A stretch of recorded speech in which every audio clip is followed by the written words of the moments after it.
promoting life balance in our organizations without looking at our life balance first, right? And so what usually happens, and I would say happens more than ever, is if I say, oh, you know what, you need to have life balance or whatever, like people just want to throw things at you, right?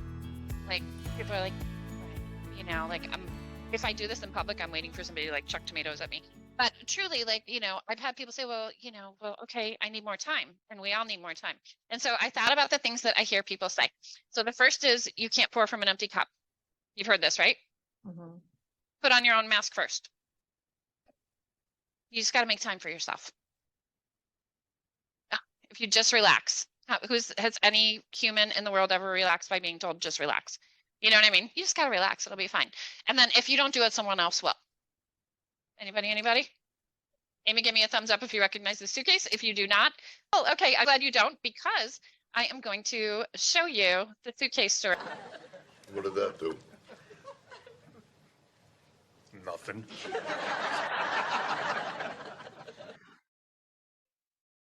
So does that kind of make sense? Like where we were going, like, right? And if you've not seen that episode, you have to go, hey, Diana. And hi, hey, Roxy, if you have not seen it, you have to go back and watch it. So what we were talking about, Roxy, Diana, is that the idea that when we talk about life balance and we talk about our own life balance, we tend to hear a lot of things that are like, you can't pour from an empty cup. You know what? You just got to put your own mask on first, make time for yourself. If you just relax, everything will be fine. And you know what? If you stop doing it, somebody else will. And that's when especially educators hear a lot, well, you know, you can't do everything. And if you stop doing it, somebody else will eventually pick it up. But the reality is there's the suitcase, right? Like, doesn't mean somebody will always pick it up because somebody else thinks it's somebody else's job. And, you know, things start happening. So anyway, when I was thinking about that and I thought of the suitcase episode, I was like, ooh, I wonder if everybody's seen this, but it always reminds me of that. So that's one of the things I think about, like when we're talking about being leaders and we're talking about, you know, how we want our teams to have life balance and we want the people around us to have life balance. And so these might be the things we think might be okay or beneficial or helpful to say. You know what? We just got to do these things. And so every time you think about saying that or you hear somebody say that, you can think about Ray Romano and the suitcase. Like, is it really the idea that somebody else is going to do it if you don't? So we will now, instead of just having frogs, we're going to have little suitcases that we start helping to remember our life balance. So, okay. So this is one thing we want to do first is talk about our life balance ranking. And so we're going to put this in our head. We're not going to do a lot with this today. We're not going to like walk away with solutions and, you know, dancing on clouds and everything, but it's a really great self-check and a really great awareness piece for all of us, I think. And I think it's something that would be really cool to take to a back to school in-service with our teams or to give to our admins or our print, you know, our site level to take to their teams to help people do some self-assessments about where they feel in terms of life balance. So, you know, it's almost never that I get through a PD without having you like draw a piece of paper and draw 4 quadrants and use these quadrants for some purpose. So for this one, the life balance ranking is going to come in by looking at these 4 areas. And we're not going to go again into too much detail, but what I like to see and what I've learned, the key 4 areas of life balance are, the first is the HW is health and wellness. The second is love and relationships. The third is your work or your vocation. So your vocation isn't always your job, right? So your work in the world, your work, what you do, hopefully your work in the world is your vocation and what you're called and, you know, really doing in your heart, but it's not always. And then the 4th one is your time and money freedom. So how much time do you have, you know, control over, do you feel like you have, and then how do you feel around your money and your money freedom? Now, these aren't like 25% go into each in terms of your time spent, but usually people find that they maybe have a deficit in one area or they're stronger in another. And there are some really cool things around that. Anyway, we could really go into this and this could be like a whole 2 or 3 day workshop. But I'd love for you to do mentally and thinking about it for yourself right now, because again, you know, we're putting our own mask on first. But what we're going to do is look at for yourself, where do you feel like you sit in each of these 4 categories? So if you have a piece of scrap paper and you want to write it down, just draw the 4 quadrants. It's the health and wellness, love, relationship, time and money, or, you know, work and vocation. And just for yourself, nobody else sees this. But what I tend to do is reevaluate myself on this like every 3 months. And I will tell you, I've been doing this for about 3 years. And I'll tell you my rankings after you guys actually write your own down. So in terms of health and wellness, if you have a scale from 1 to 5, like we're doing a Likert thing, if you're on a 1, that means you're really kind of, you know, not feeling great. You're at the kind of bottom of the barrel health-wise. If it's a 5, you feel fantastic. You feel exactly like you want to feel in your body. Mentally, you're super strong. You're feeling like at the top of your game. So for yourself, think about where you'd fit in there. You can use decimals. I've been asked that question before. So do you feel like you're a 1, 2, 3, 4, 5? Could life not get any better in this area, or could life not get any worse, or are we somewhere in between? So that's your health and wellness. Everybody got a number in their mind written down? Cool beans. Okay. Now we're going to move to 11 relationships. And this, if you did this with your team, or if we did this or anybody did, this could take a little bit longer because we can have more examples. There's more time for self-reflection. But if you move over to the top right, it's about the 11 relationships in our life. So this might not be like our romantic partner. These are all the relationships, right? This is our, spouse, our significant other, our, I don't know, dog, if you live with your dog like I do. It's your kids, it's your friends, it's your colleagues, it's the people in this room. You know what I mean? Like, these are the people that you have relationships in your life. So where do you feel like you sit there? Is it a 1? Is it a 5? Where is it in between?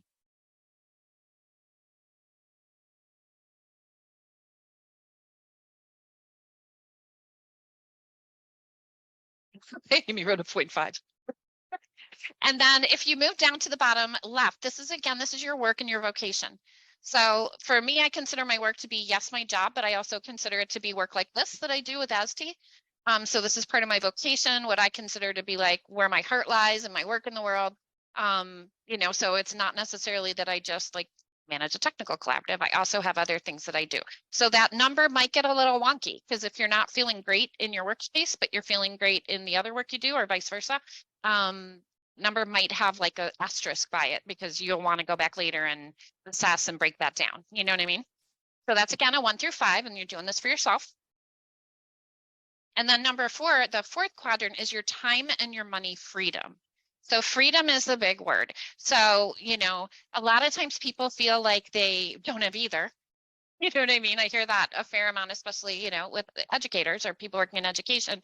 But a fair amount of times too, you hear people, they have money, but they don't have time to spend it in the ways that they want. Like I literally know, and I'm not saying I have all the money that I couldn't say it that way because I don't feel like I have time or money sometimes, but like I know the girl that works at Chipotle because I go to Chipotle pretty much every day because I'm feeling a little, a little short on time sometimes, right? So it's your time and money. So where are you on a 1 to 5 there? All right. So if you have all 4 numbers, that's fantastic. And I will tell you, like, again, I do this about every 3 months. And when I first started doing this about 3 years ago, I actually put all 4 quadrants at a 1. So I was in kind of a really dark space in my life. I was having some troubles. I was having some hard times. And just learning the idea of breaking my life and the way I looked at my life into 4 quadrants really gave me that feeling of having some control over what I do and what not only what I do, but what happens to me. Because you know how we talk about it's not in what happens to us, it's how we respond to it. And so being able to look at my life through 4 different quadrants really gave me the opportunity to feel empowered and to feel like I could then take control over things. And again, that's when our amygdala and prefrontal cortex stop arguing, is when the brain has the perception that we have control over a situation. The prefrontal cortex is able to take over and we're not sitting in our amygdala, I don't know, bashing things with club. You know what I mean? So what we look at here then, as we have those balances and those rankings, is we can then take this, and again, this could break out into a much bigger conversation. We look at the elephant, the kind of elephant in the room, what's going on, and I just love the elephant. But we look at these 4 quadrants and we look at the factors that play into the negative, the not so great signs, the stress signs, and what they look like. And we've talked about this in, I know Emily, I know Suzanne, we've been in previous sessions we've done together, I think twice now, where we've talked about the health and wellness impact of stress and of not feeling great in our life balance, right?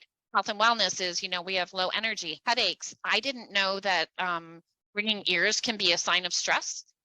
You know what I mean? And my ears ring all the time, but it could also be a medical reason. But things like carb and sugar cravings, high blood pressure, being overweight, especially like that belly where we get that belly going. All of these things are potentially related to not feeling great in our life balance, not feeling like we have a lot of that under control. Now, when we look at our love and relationships, when we aren't feeling great in those areas, when we're feeling out of balance, and I think we could see here, we have that kind of reduced understanding of others' feelings. We miss those key moments. You know, how many times have we like rushed the kids to get in the car to get to school? And you know what? I don't have time to look at your project right now. I'll look at it later when, you know, your child has spent all this time like creating this whatever masterpiece, and then you feel like the worst mom in the world or whatever. I don't know if anybody else has ever been there. But we have those situations, right? Hiding instead of retreating is another sign of that impacts, another sign of not having that great amount of balance. I've hidden in the bathroom at home. You've done it. Come on, somebody. Okay, cool. Thank you. I was like, I can't be the only one where you got little fingers coming under the door or they're knocking on the door. You know what I mean? And you're like, just leave me alone. Hiding in the car. I've done that. And then one of the kind of more, you know, like kind of less many things is the phone, like the phone staring.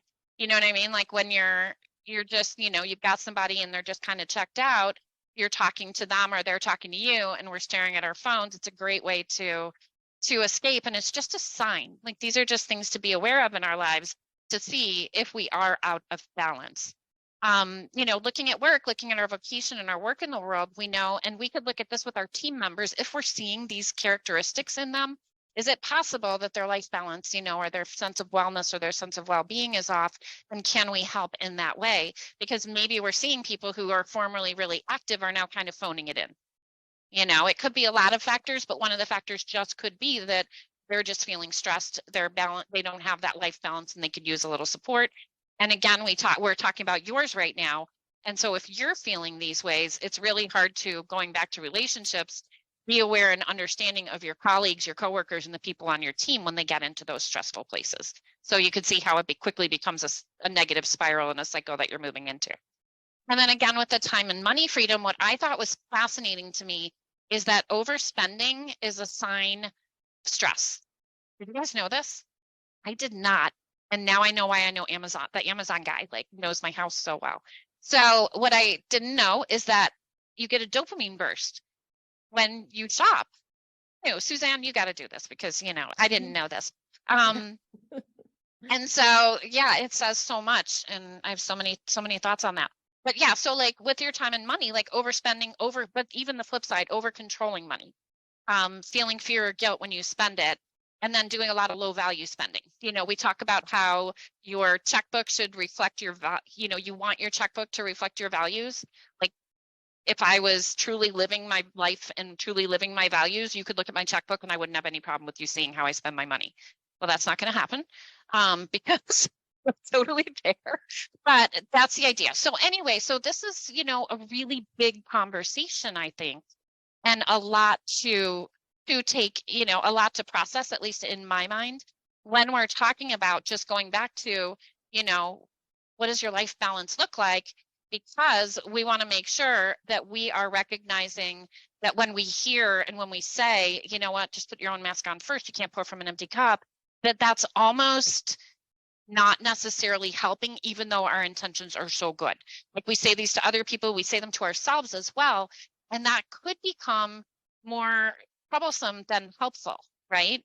And most of us have talked about this, is that we've got this, you know, low-grade chronic stress in our lives, and that leads to the challenge of the connection between the prefrontal cortex and the amygdala. We get overproduction of cortisol.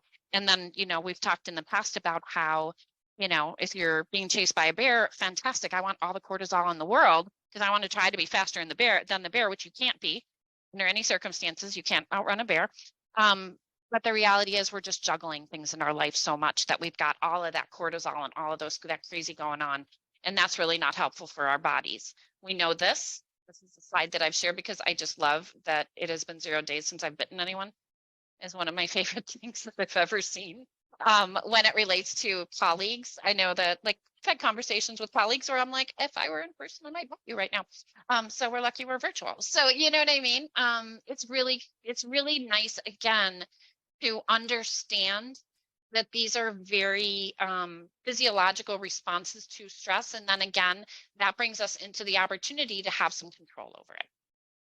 And one of the biggest statistics that we're looking at, right, and the reason we really want to have these conversations is that we know our teachers are like leaving in droves, right? We can't keep teachers, I don't want to say can't, we're struggling to keep effective, strong, beneficial teachers in the classroom.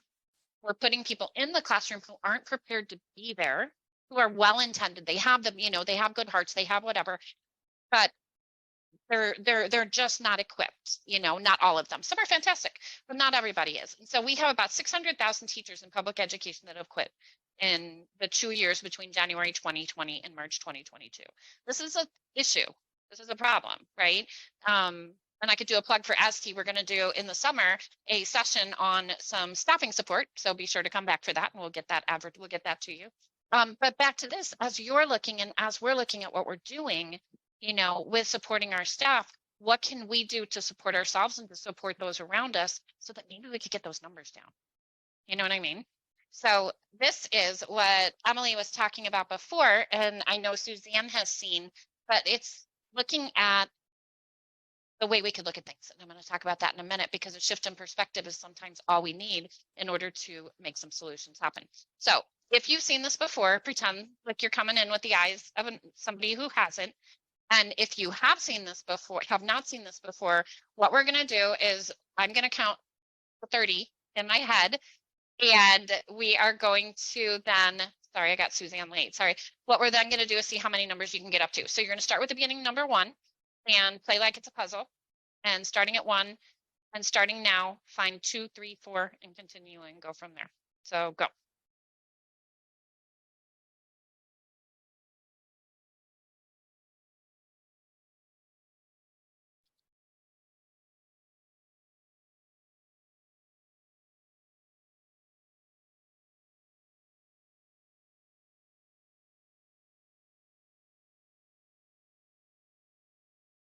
Okay, 30. So stop looking.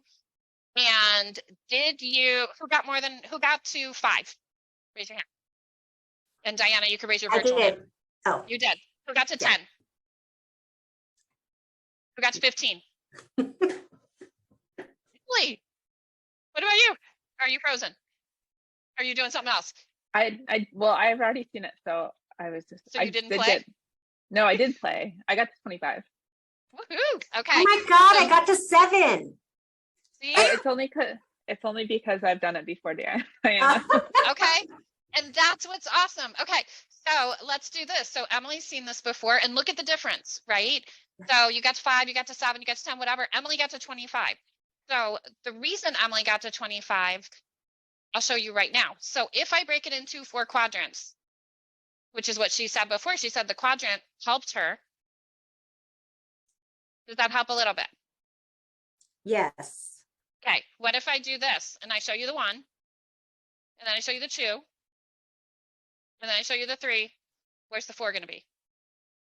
In the next one. In the next quadrant. Yes. Yep. Okay. And so had you already seen that, Diana? No, I've never seen this. Okay, cool. So this exercise, the first time I saw it, I was like, this is kind of weird. And the second time I saw it, I'm like, oh, and the third time I saw it, it like blew my mind. I was like, oh my gosh, because we talked about, the 1,000 different ways you can use this, but I think it's really about change of perspective, or having some tools, or having some alignment, or having an algorithm or a pattern that you can follow to solve a problem. So that's why I think this is such a neat exercise. And I think you can use it for a million things, So I love this one. And look at the difference between, getting to 5 and getting to 25. So, okay, Yeah. I'm going to take this away. And now I'm going to only count to 15 this time, but let's see how far you can get. So start over, pretend like you hadn't seen it before, erase. And I'm going to count to 15 now and start.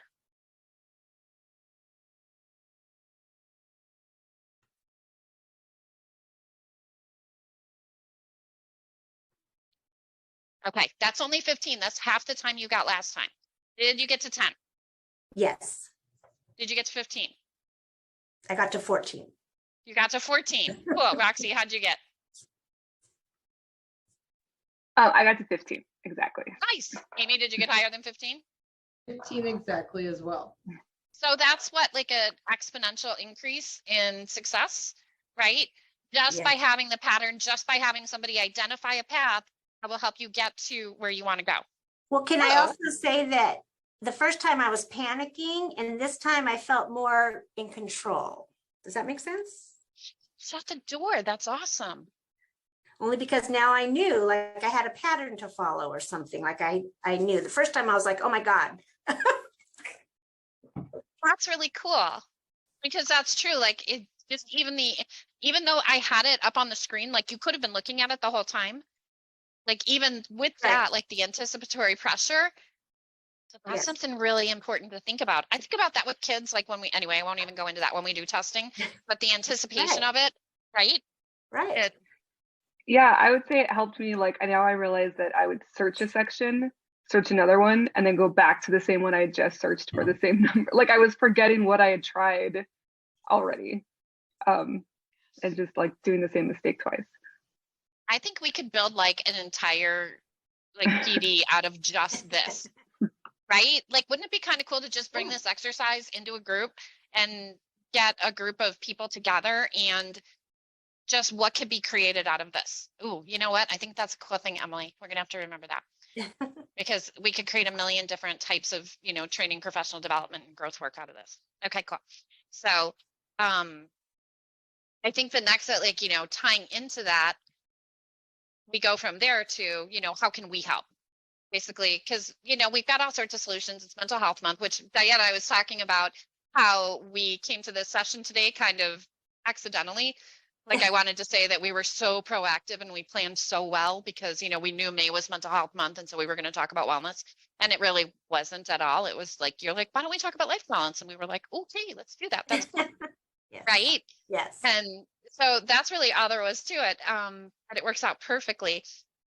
And we realized, Emily and I were talking before y'all got here, is that, it's the challenging week of the year to have anybody show up to anything because it's hard to have any life balance at all right now. So as leaders of people, children, humans, adults, ourselves, each other, everything, we want to look at how can we help? And, this is a really bag of tricks. But I think the first thing is to, when I say shift the shame's such a strong word. It's such a loaded word, but I think we work in a culture and we live in a culture where there's this perception of busyness as kind of like a badge of honor almost, right? Like, the first thing we say is, how you doing? Everybody's like, oh, busy, fine, but busy. Like that's kind of our knee jerk, right? Like we always say we're busy. And then that characterizes everything that comes after it, and how we feel about things. So there's an opportunity for control is to just stop saying how busy even though we are. And we also have the people on the other side who, no matter how busy they are never going to admit it. And so they're drowning because they're not going to ask for help because they don't want to admit that they don't have a handle on it. And so there's that on all those statements that we talked about before about you just got to relax. Don't pour from, you can't pour from an empty cup. It's all kind of almost blaming the person for their response to everything that's going on around them. So not only are you overwhelmed, not only do you not feel like you're in control, but now you're ashamed of it. You know what I mean? And so, would I go to my manager and say, you know what, I just feel like I have too much going on? I'd be honest, I don't know if I would. You know what I mean? Because even though we say it's okay, is it really? Is the person Nobody wants to admit it, right? Right? Do you get Right. anybody else? What do you think? Am I crazy? Am I like calibrate? Are we calibrated? Do we all kind of agree? Because we all work in different places. So shifting the shame. The second, and I'll go through these and then we'll come back and we'll just chat.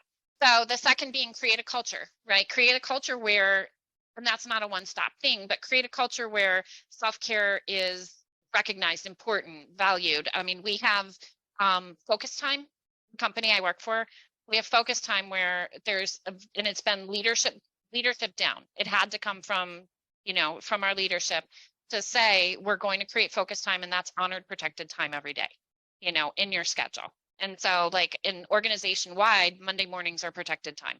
It's focus time. I can't schedule meetings I can, but they ask that we not schedule meetings for our teams on Monday mornings. That's fantastic, right? Is that realistic everywhere? No. But is it realistic that we ask our teachers to take 15 minutes to themselves during the day? You know what I mean? Right. Amy, I'm not sure that's a good example of balance. She's in 2 meetings right now at this exact time. So she's trying to stay in both.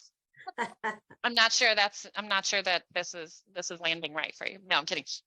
So creating the culture, what can we do there? And as a group, we can have those conversations. So how can we make that happen?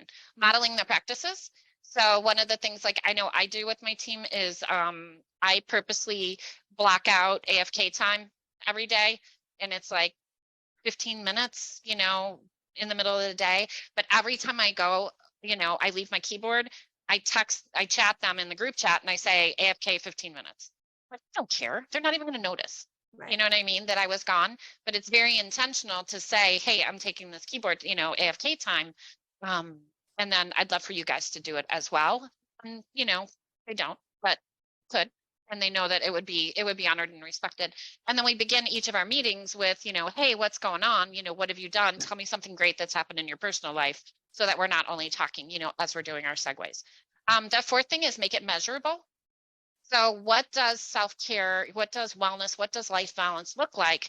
And for my team, it's actually in their PMPs that we look at life balance. And last quarter, it didn't go over really well when I first introduced it. In fourth quarter of last year, it didn't go over really well. Like they just kind of ignored it. You know what I mean? But I kept just putting the expectation there that we're going to work on these things. And I actually have one person on the team that this quarter has gone back to school. So she went back to work on her master's, and she's actually said, I would not have done that had it not been a measurable goal in my PMP. And I was like, okay, cool.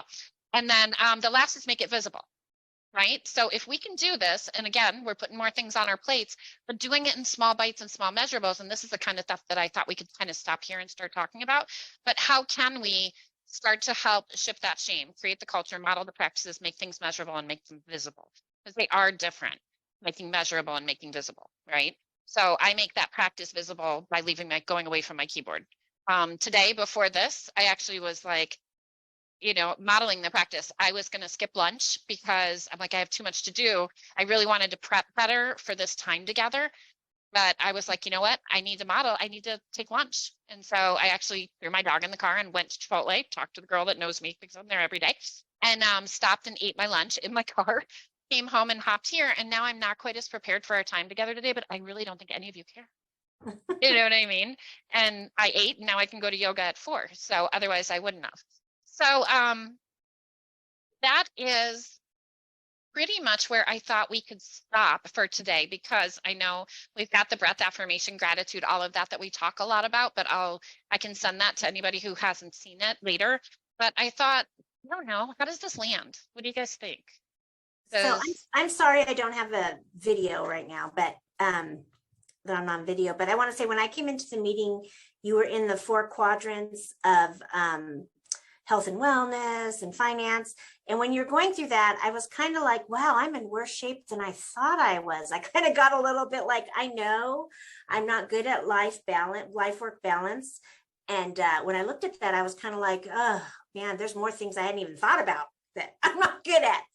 But when I look at this, how we can help, a lot of that I realize is me. I have to do that because my career has been, if I can just get it all done, eventually I'll be done. Okay, but the truth is I'm never done. There's never a point where I've never reached the point where I go, okay, good, I'm glad I worked my butt off for 3 days in a row with no sleep because I'm done. No, I'm never done. So I think as I get older, I start thinking, I see people walking and I've always been like, how could they walk? Who has time to walk? Nobody has time to walk. Who do they think they are? You told me that. Yes. And now I think, you know what? I could get up and go walk. Why can't I go walk? It's not like all this work's not going to be sitting here when I get back. And I might be done with one project, but there's another project. You know what I mean? There's another phone call, there's another email. So if I don't focus and take care of myself, then the only one that's going to suffer really is me or my kids or my husband or whatever. And that's not what I want. But it's taken me, you know, I'm 53. It's taken me a long time to, and I still struggle. You know, I struggle because we talked about this. I struggle with putting these, like you're talking modeling practices. I can talk about it. I don't model it.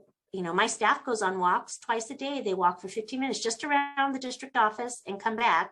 And I watch them. I watch them leave and I watch them come back. And I think, why I could go do that. I should go do that. I like the whole keyboard thing. Like, I don't, and not even walk in the building, because honestly, if I walk in the building, 10 people stop me. We're going to talk to you. Yeah. So I need to walk outside and just not wait until I'm at the point where if I don't walk, I'm going to rip somebody's head off. You know what I mean? I need to just do it probably daily and just make myself do it. You know what I mean? Yeah. So how do we make that happen? Yes.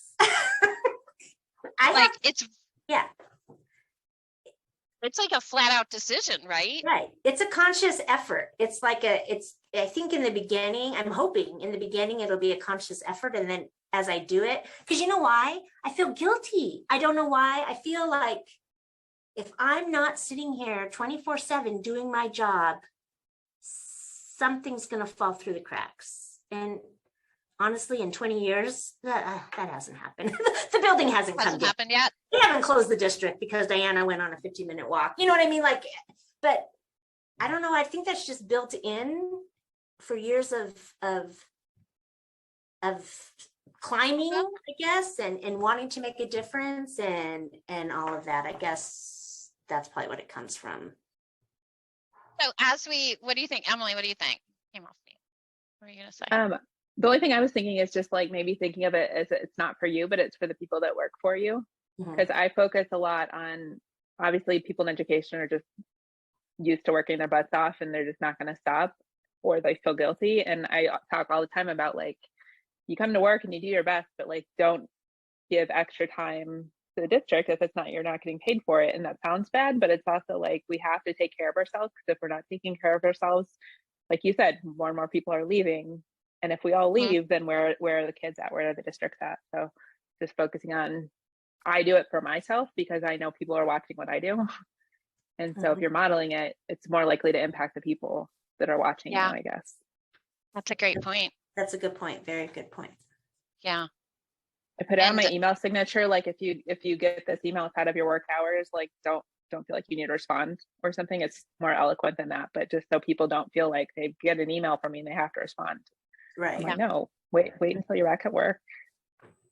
No one's going to die from the things that we're doing. Right. And that's it. It's hard. I remember I used to, back when I was teaching, so that was, a long time ago, but I used to tutor during lunch. And then I was a grouchy pants all afternoon. And it took a long time for me to realize, like, I was a middle school teacher, and by my last hour class, I didn't care what they did. You know what I mean? Like, I was like, I don't know. And, I eventually gave up tutoring at lunchtime so that I took at least like 15 minutes to myself. But I never felt proud of that decision. I felt like I was a failure. Like and I never reconciled the idea that taking care of myself was okay, and not even okay. It was necessary in order to, be a good, strong, effective teacher. And so, because I think there was so much time that like I was praised for, look at Laura, she's working through lunch again, oh, get Laura, she'll cover the classroom on her lunch. You know what I mean? So there was inadvertently, there was encouragement of that behavior, partially because, everybody's short staffed. But if people won't honor themselves for themselves, maybe there's a way we could even, recognize what we're doing to other people. And, maybe, I don't know, because we've all got that person that we know, they're the ones who will do it. if we need something done, and we need stuff done all the time, right? So Right. I don't know. I don't know where I was going with that. But Roxy, what do you think? And Amy's in another meeting, so we might not be able to ask her because we don't know. We don't know when we can talk to Amy. She's listening to the other meeting right now. She's listening. Yeah, something Diana said, it made me think back when I was a teacher. I mean, I would say my scores right now are so much better than they would have been back when I was in the classroom, like for sure. I missed so many events because of grading or whatever, and kind of that same idea that like I thought if I just put in enough hours, it would get done, and then took way too long to realize that's never going to happen. And I was like, man, I really wish I had gone to that stuff. But I would see people like driving home from work, I would see people like having dinner like at a restaurant and be like, who can have dinner in the middle of the week, like at a restaurant? Like, what jobs do these people have? And dreaming of the day that I had some job, you know, where I could actually like go get a meal and not like grade for 3 hours when I got home. So I feel really encouraged when I work with teachers now that will say like, you know, I have a lot of grading to do, but I also have a family event, so it's just gonna wait. And I get so excited and I think, man, I wish I would have had that. I wish I would have learned that quickly, like when I was a first year teacher. But you know, I think it's hard because they have so much pressure coming on them from different directions. And sometimes I wonder, like, I'm not sure if I could go back to the classroom because I think I would feel that immediate pressure again to do the exact same thing. I don't know that I've learned, like, I appreciate the time I have now, but I don't know if I've actually learned to say no, if I felt like that was the expectation again. So, and you know, that's a systemic problem, obviously. I don't know how to fix that, but I mean, it's a real thing. Really think that like having these I'm going to read what Amy said there in a second because I think it's really good too. And do we think that even having these conversations, like opening it up and making it safe to say that this is happening, you know, I almost feel like, and like the coolest thing, I think one of the coolest thing was like Emily really brought me back to reminding me of how much I love having these conversations because she invited me to speak at a conference that she had fairly recently. And I was talking a little bit about this, about, you know, kind of taking care of yourself a little bit. We talked, and I had more than I had like 3 or 4 teachers come up to me afterwards and they're like, I really needed to hear that. I really needed to hear that it's okay to take care of myself. And, you know, the fact that our admins had somebody come in to say that was really cool. So, you know, I think maybe just opening and to give it, not just to give it lip service, because we do that a lot too, right? So how can we be really authentic? And I think the only way we can be authentic is by modeling it, doing it, Diana taking a walk, you know, and just all those things that if we're not modeling it, if we're not doing it and demonstrating it, we're not creating that culture. And then also helping to shut down the celebration of the busy culture and the celebration of the burnout, you know what I mean? And maybe even the kind of negative people who are kind of the negative Nellies or whatever around people who do choose to have those boundaries. Because I know sometimes I have a hard time when I have one person on my team who is very boundaried, and sometimes I need her to be less so. Emotionally, I need her to be less so, but you know what I mean? Because I'm like, but I need this. But she's so good that I learn from her a lot. You know, she's a lot younger than me. And I just think it's really cool because it took me like shifting the way I think about things, that like old school, you know, they call it like the Midwestern work ethic where we're going to work ourselves to death. You know what I mean? I had to recognize that that's not necessarily true. So I'm going to read what Amy said. The chart with all the descriptors in all 4 areas of signs of stress were amazingly accurate for where I was at this time last year. I made a choice to find positive change, and while I still have some areas to work on, I am a different person a year later. I think that what makes me worry is that I'm still unsure I would have been able to find a balance as an administrator. Yes. Now that I'm at the district level, I found ways to do it. Absolutely. I'm unsure how I would have ever been able to arrive at this spot as a principal connects to what Roxy is saying right now. And then the guilt that she felt and the intense pressure from the staff to be gone was so crushing, and the teachers felt that too. I struggled to get to my kids' important, oh yeah, events, appointments, son had surgery, and it was incredibly difficult to navigate the staff's subtle responses when I was out with him.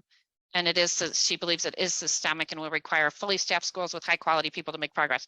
Okay, no problem, Amy. We can work on that, right? We can make that happen tomorrow. Amy's a big picture thinker, you know? I like it. Absolutely.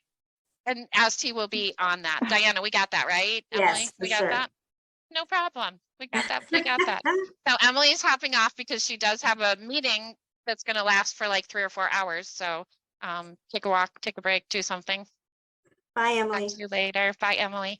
Bye, So guys. yeah, and I do think it was like, you know, the idea around beginning this conversation today wasn't necessarily that there are any solutions, because there are like little things we can do. There are tips and tricks. We can of course bring all these things in. But you know, there's so many of these conversations that happen that where people say there's like a band-aid, like, oh, if you just take a deep breath, everything will be fine. And I do believe strongly in the power of breath, the power of affirmations, and the power of gratitude. I talk about it all the time. But the reality is these systemic changes, I think these systemic challenges, we do need to address them. And I think maybe we're the ones, you know, everybody who's having these conversations, it'll eventually, it's a long game, I guess. I don't know. And so this thing to me, I thought was really cool is that you need 4 people in your life, a coach, a friend, a mentor, and a cheerleader. So we want to have one and we want to be one for somebody else. And so I would like to think, who is my coach, who is my friend, who is my mentor, and who is my cheerleader? And cheerleader actually is, for me, is Emily. Like she's a huge cheerleader for me. Like she makes me believe that I can do things that I don't think that I can. And she encourages me to like lead conversations like this, where, you know, sometimes I'll be like, oh, people won't really listen. And she's like, get in there. So, you know, you've got those people in your life. And so if you don't, we got to find one. And if we aren't those people for somebody, we got to be it. Right. So anyway, Diana, what else you got? What else are you thinking about? Well, I'm just thinking from this that I need to, I don't know why we feel like, I don't know why we feel the guilt. I don't know why we feel like we're failing if we're not doing 110% in every aspect of our life. I mean, I describe my life as circles. You know, I have my work circle, I have my family circle, and there's, you know, I know I'm not doing 100% in any of my circles. And then I feel like I'm failing, and I'm not failing, because who's doing 100% in every circle? Right.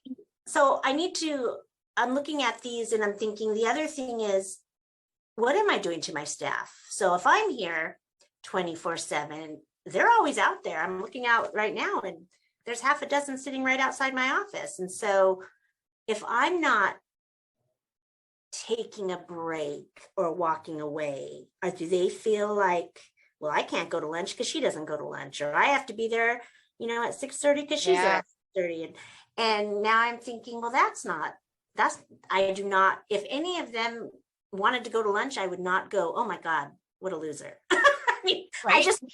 I would not. So I just need to make sure that the modeling part is taking place, which is going to help me, because that's going to make me do things that I should be doing. And then it's going to help them if they can see me doing it, because then they won't feel like they can't leave their desk. I mean, I've told, and I know this is being recorded, but some days I don't even go to the bathroom, you know? So it's like something's got to change, because that's not an expectation of my supervisors, you know, that's not an expectation of, that's just what I put on myself, I think, because I feel pressured, I feel guilty, and I feel like if I don't do it, nobody's ever going to do it and it's going to all fall apart. And that's just my head, because that's never happened in all these years. So I just need it's really going to be I'm hoping in the beginning, forcing myself and then come easier. But that's, I think.